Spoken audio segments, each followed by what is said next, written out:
ஒரு தொண்டனின் குட்டி ஸ்டோரி. மக்களே, இந்த காணொலியை ஒரே ஒரு முறை மட்டும் முழுசாக கேளுங்கள். இந்த வீடியோவை லைக் பண்ணணும், ஷேர் பண்ணணும், கமெண்ட் பண்ணணும் என்பதற்காக நான் போடவில்லை. நீண்ட நாளாக என் மனசுக்குள் இருந்த ஒரு உணர்வை உங்களிடம் பகிர்ந்து கொள்ளணும் என்பதற்காகத்தான் இந்த பதிவு. உங்களுக்கும் இப்படிப்பட்ட உணர்வு இருந்தால் நீங்களும் ஒரு நாள் உங்கள் ஸ்டோரியை சொல்லலாம். சிம்பிளாக நம்ம ஸ்டோரிக்குள்ள போயிடலாம். நான் சிறு வயசிலிருந்து அஜித் ரசிகன். அவரை ஒரு நடிகராக ரொம்ப பிடிக்கும். ஆனா அதனால் விஜயை வெறுத்தேன் என்பதில்லை. ஆனால் விஜய் அரசியலுக்கு வந்த அந்த நிமிஷத்திலிருந்து இவர்தான் என் தலைவர்னு என் மனசுக்குள் ஒரு உணர்வு வந்தது. ஏன் அந்த உணர்வு வந்தது என்று இன்னைக்கும் எனக்கு சரியாக தெரியாது. ஆனா அது உண்மை. கடந்த 10 வருடங்களாகவே எனக்கு ஓட்டு போடுறதுல பெருசா விருப்பம் இல்லை. ஓட்டர் ஐடியையே புதுப்பிக்காமல் வைத்திருந்தேன். ஏன்னா இங்கே நடக்கிற அரசியலை பார்த்தா 90% மேற்பட்ட அரசியல் தலைவர்கள் மக்கள் பணத்தை திருடுவதாக தோன்றியது எனக்கு.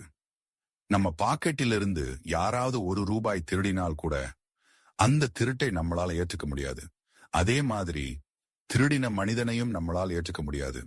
ஆனா நமக்கு வர வேண்டிய பணமும் நமக்கு கிடைக்க வேண்டிய வசதிகளும் காலம் காலமாக எங்கோ மறைந்து போய்கொண்டே இருக்குது என்ற உணர்வு எனக்குள் இருந்தது.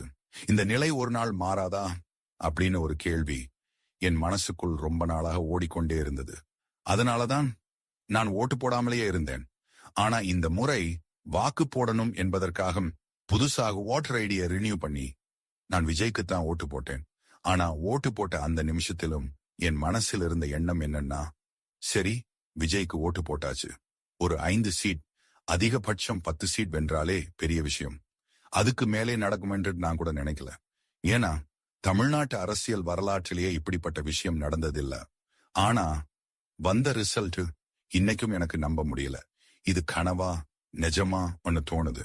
அவ்வளவு பெரிய சாதனை அது. அதுக்காக விஜய்க்கும் அவரோட இருந்த எல்லா தொண்டர்களுக்கும் என் மனமார்ந்த வாழ்த்துக்கள்.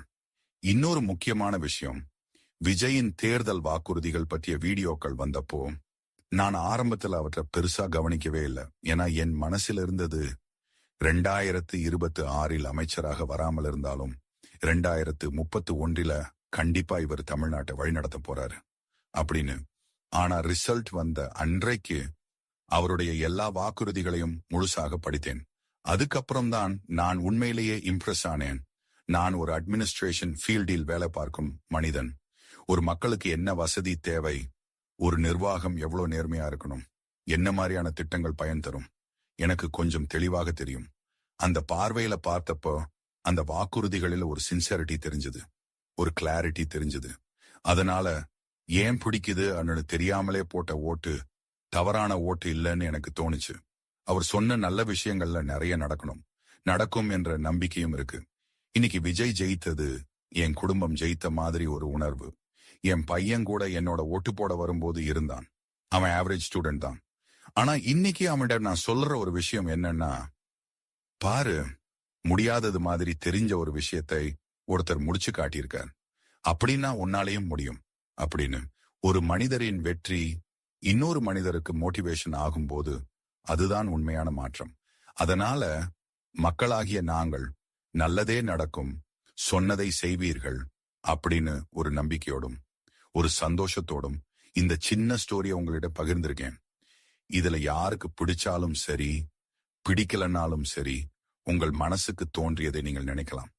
ஏன்னா இது அரசியல் விவாதம் கிடையாது. இது ஒரு சாதாரண மனிதனின் உண்மையான உணர்வு. அவ்வளவுதான். நன்றி.